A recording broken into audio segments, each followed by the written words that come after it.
Hi, everybody. Welcome back. It's 1 o'clock. I can't believe it. Happy Friday, if that matters to anybody.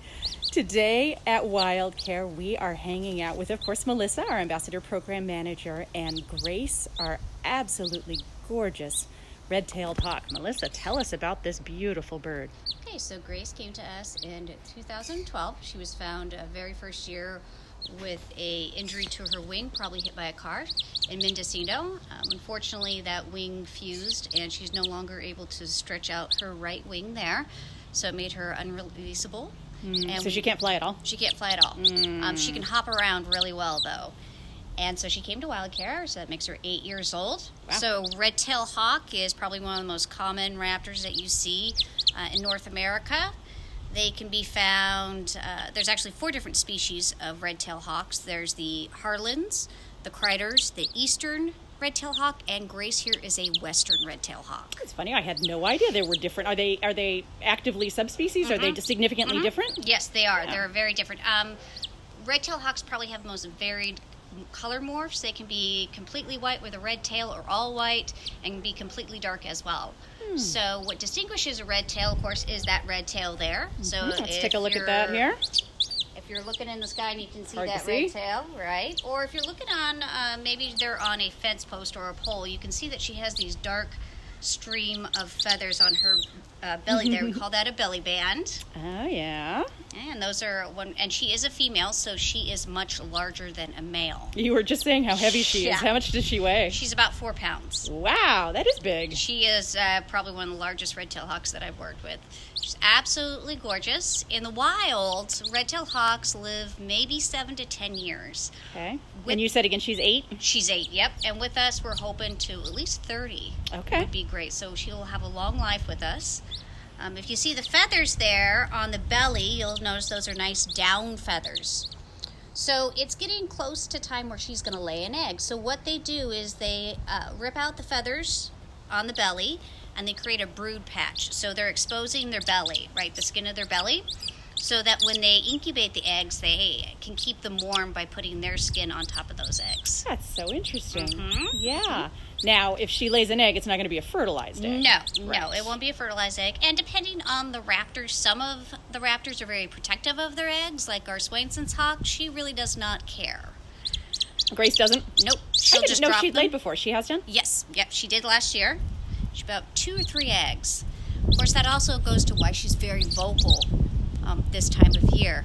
Interesting fact about red-tailed hawks, the screams that you hear from the birds in movies are always a red-tailed hawk. So they'll show you a bald eagle with this really high-pitched screech. It's always a red-tailed hawk. That's the noise that we assume that a raptor sounds like. Yes, it is a red-tailed hawk for sure. Her diet with us is we'll give her mice. In the wild, though, she would eat mice, jackrabbits, ducks. Very varied diet. Snakes are a favorite of the I've seen a lot of good juveniles. pictures of red tails eating snakes. That's really interesting. Yeah. How does she take a duck? She takes a duck by chasing it off the water. Okay. So they can take a duck, or she could, fly over, see it, and take it on the ground there too. Wow. Jackrabbits are the interesting ones, though. Ooh, have to yeah. be very, very fast for a jackrabbit. Wow. They're part of the bootios, which is the soaring hawks. So you'll see Okay. them soaring around, or basically just sitting on light posts or traffics. I feel like the red-tailed hawk is the one that you see the most, certainly in Marin County and up into Sonoma County. I feel like we see them all the time, and they're just so beautiful. The red-tailed and the red-shouldered hawks are the two that I think we see the most often. The red-tailed hawk, of course, being larger and having a red tail. The red-shouldered hawk has a similar coloration, except the tail is black and white. It's black and white checkered. So it is you would be able to tell the two different species that way. But the other thing that I think I love about red tails, and since we started with turkey vultures this week, we'll talk about them some more, is how you often see them kettling, circling together with the turkey vultures. They are following the turkey vultures. Most raptors have learned that if they follow the turkey vultures, they will find carrion or a dead animal on the side of the road. Okay, so these guys will eat carrion also? They'll eat carrion also. They're very, very smart.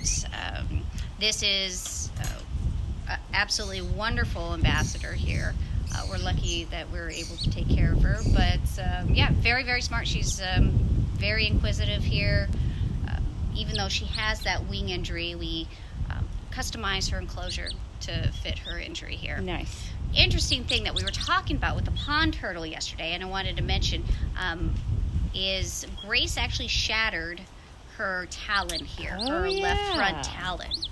So what we ended up doing, so every time that she was landing on a perch. Which one is it? It's this one right here. Okay. So every time she was landing on a perch, it was breaking open and it was bleeding. Ooh, kind of like a fingernail, right? Yeah, the quick. It was exposing the quick.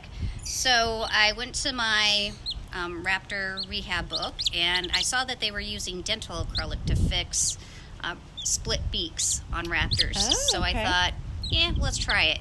And so for a while, Grace had a fake talon. So she had dental acrylic protecting that talon. It eventually fell off. It grew back, and her talon is actually wonderful now. They actually use that method also to repair the shell of a western pond turtle that came in. Right. We were talking about that as we were looking at Marla, that western pond turtle that had gotten hit by a car and rolled. Yeah. When they used that same dental acrylic to do that. So that is so interesting. And was she able to, let's get a good look at her talons here. Was she able to use the acrylic talon? Yep. Effectively to hold on to things and eat? And Yep. Wow.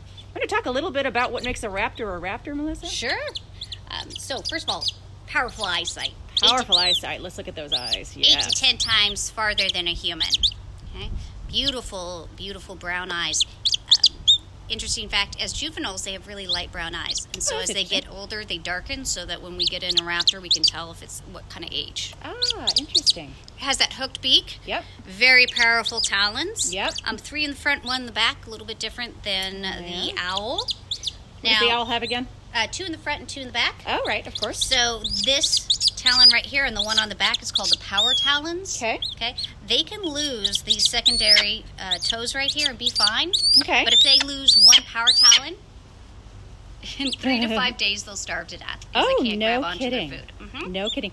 David wants to know how you tell the difference between a male and a female red tail. So the females are larger, more aggressive, and stronger. So if this was a male, it would probably be about a head shorter and a little bit slimmer. Okay. I'm not as big as feet as well.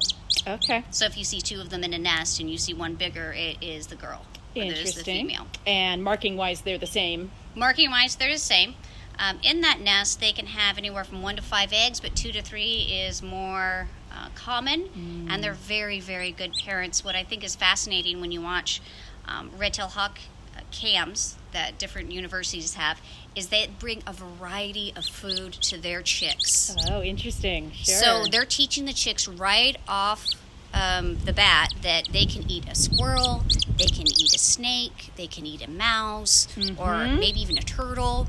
Really? So they're teaching them very, very young what prey looks like, and I think that's just amazing. Well, and that's probably one of the reasons they're so successful, and you see so many of them, and they have a very varied diet, and they learn at a young age to search for different types of prey, and that makes a lot of sense. And she's just very talkative today. She's so chatty. Well, I know we have red tails that circle over WildCare's courtyard on a regular basis. We also have red-shouldered hawks that nest in a nearby tree every spring, so she could well, and you said her eyesight is so spectacular. She's seeing stuff up in the sky that we are probably not even aware of. Yeah, actually, it was very interesting. Like about 3 weeks ago, I went over to Vlad and I'm like, "Hey, buddy, what are you doing?" He was looking straight up, and I was like, "What is he looking at?" And I saw a bald eagle fly over. Oh my God! I know. I'm like, they see it before we do. Wow. So yeah, it was quite amazing. Yeah.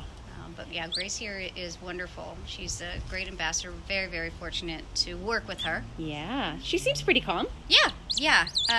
This is many, many, many hours of training, both on her part and mine. Yep. To sit on the glove here. This is basically what we do is we hang out, give presentations to the public, or go out to schools, teach about the species.